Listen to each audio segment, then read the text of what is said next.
Creepypastas are synonymous with plenty of games. They turn friendly games horrific and horror games even more gruesome, but you seem to love them and so do we. So why don't we bring you some more? Greetings gamers and welcome back to Top 10 Gaming. I'm Connor Monroe and this is the Top 10 Scary Among Us Creepypastas Part 5. Check out the other 4 parts after this. Let's do it. In at 10, the First Imposter. I thought it would be fine. I thought it was a harmless alien slug. I thought my spacesuit would protect me if anything, but I didn't expect this. I was on a planet that was at the time known as Omega 9. It would later be renamed by some security guard who won a contest. But at the time, the planet was newly discovered by a company I work for, Mira. I was sent there on a simple recon mission gathering information and samples of whatever I could find. It was going well, until I found the slug. This thing was mean looking, with a slimy yellow-green body and one giant antenna with an eye on top. It was truly something. Then it just jumped onto my visor. It had grabbed on with its mouth, allowing me to see inside of it, and it was something impressive. The amount of teeth this thing had was comparable to a shark. The rows and rows of teeth only left my gaze when its tongue started moving. It was licking my visor at first, until I saw it pull its needle-like tongue back into its throat. It disappeared, and for a second I was calm, until it came shooting back with such force it knocked me to the floor. It cracked my visor and I knew this would be the end. I tried getting it off all I could, even shot it with the gun Mira provided.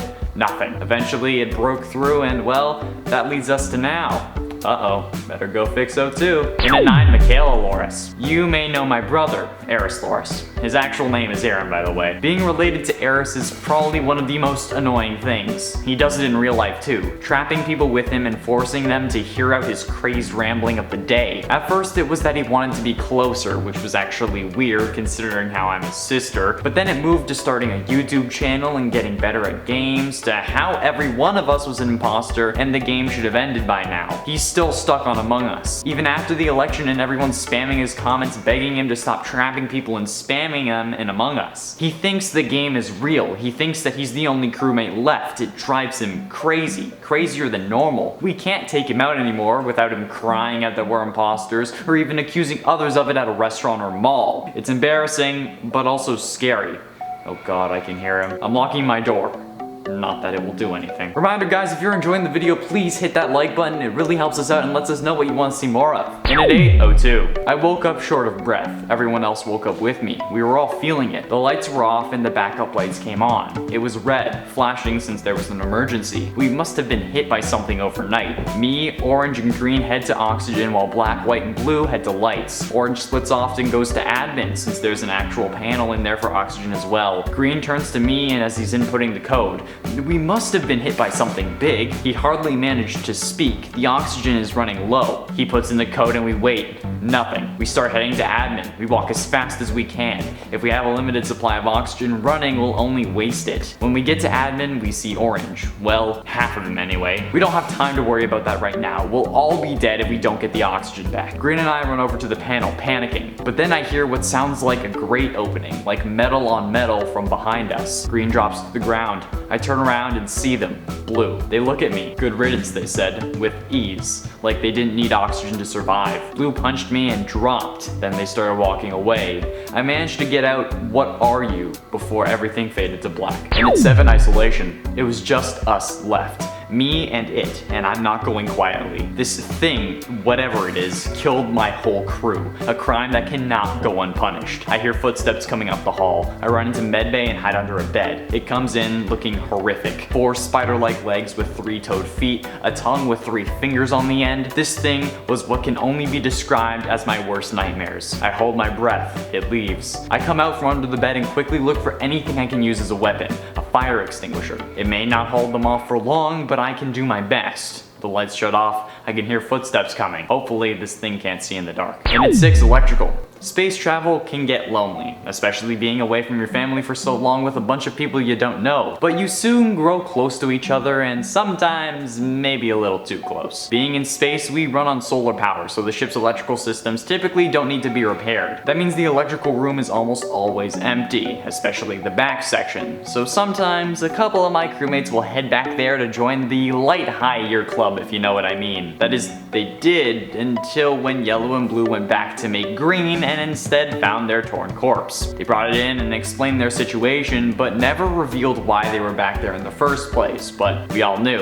Especially Lime, who is in fact Yellow's wife. So needless to say, there were 2 corpses found because of their little rendezvous. That's fine, that just means less for me to kill. And when we eject Blue for being a killer, all I need to do is take one more to the back of electrical. Halfway through number 5, inmates. I'm surprised they didn't throw me out of the ship. I guess they wanted the killer to face justice and rather than just perish, but they have the wrong guy. I told them I was scanning in medbay when the person died, but they didn't believe me. They wanted me to scan again, but I'd already done it. The machine won't turn on for the same card more than once. They thought I was lying, but I didn't come anywhere close to red. Blue was very interested in accusing me though, making me think it was actually them who just wanted to pass on the blame. But why would they show everyone the body if it was them that killed them? I don't know. Okay? Officer, when will I be out of here? You won't, but thanks for taking the blame from me, chump. You know, there's a reason they call cops the boys in blue. And at 4, the thing. I walk out of the landing strip and see almost everyone follow behind me. Yellow, green, orange, lime, blue, red, and black. But white and pink aren't with everyone else. I head back to see what the holdup is. Maybe they got stuck doing the evaluation or something. And as I turn the corner, I see what's wrong. White was on the ground, blood pooling around a half-eaten body with one bone sticking out as if it was on display at a butcher shop. And Pink was standing over them. But Pink wasn't like any other crewmate. It was wrong. It had a hole in its stomach, almost shaped like a mouth, and part of a white spacesuit was stuck on the, I guess, teeth. The arms were longer, almost 3 times as long, and the legs were somehow the same. I don't know what that thing is, but it didn't like seeing me at the scene of the crime. I turned to run away, but like I said, the thing had long arms. And at 3, asteroids. I woke up. I scanned my card and went right to weapons. It was like any other day. There were around 20 asteroids in our area, so I had to take them out before we ran into any that were in our way. The ship is on autopilot and doesn't really look for that sort of thing. I shoot 10 asteroids and then I feel the ship tilt. I quickly head to navigation to realign the steering and then head back to weapons. I start shooting the remaining asteroids again, but when I'm on the last one, I see an anomaly I wanted to look into further. I zoom in and notice that the anomaly I thought was more rock was in fact Blue, one of the crewmates on the ship, tied to an asteroid and covered with rocks in an attempt to hide the body. I shoot the asteroid and think that next time, I need to get more rocks. And at 2, suspense. The room was cold. It makes sense, the generators were off, that's why I was in electrical in the first place, but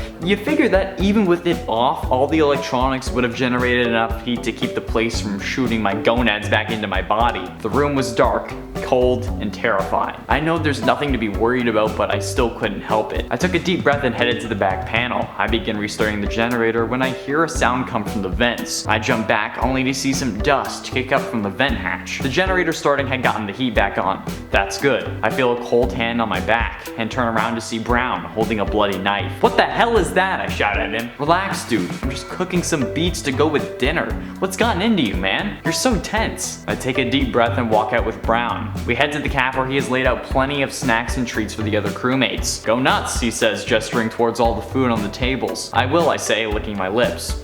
He seemed confused as to why my stomach moved. Finally, in at number 1, God. This one is based off my own experience in our last Among Us gameplay video. It was 11 PM. My friends and I were playing Among Us, having some laughs, and constantly voting Dylan because it made him angry, but also because he was always suspicious. Everything was fine until the player known as God started playing. I guess they had guessed the room code somehow, but when they got on, things changed. We were playing on the Skeld, and then the map flipped. I know that the map does this on April Fool's Day, but how did they manage to flip it? We still don't know. They might have been hacking, but even a hacker doesn't have this kind of power. The round after they joined, God was the imposter. This became pretty evident when Dylan called them out for jumping into a vent after killing Jared. God then started fighting, saying that it was actually Dylan that killed him because God was in medbay the whole round. We tried voting for God, but misclicked and voted Dylan instead. At least, that's what we thought at the time. Later on, the misclicking became more frequent, as Dylan kept trying to vote God out of spite, but ended up voting a random person each time. It really mattered in the last round, when it was God again, but they were down to 3 people,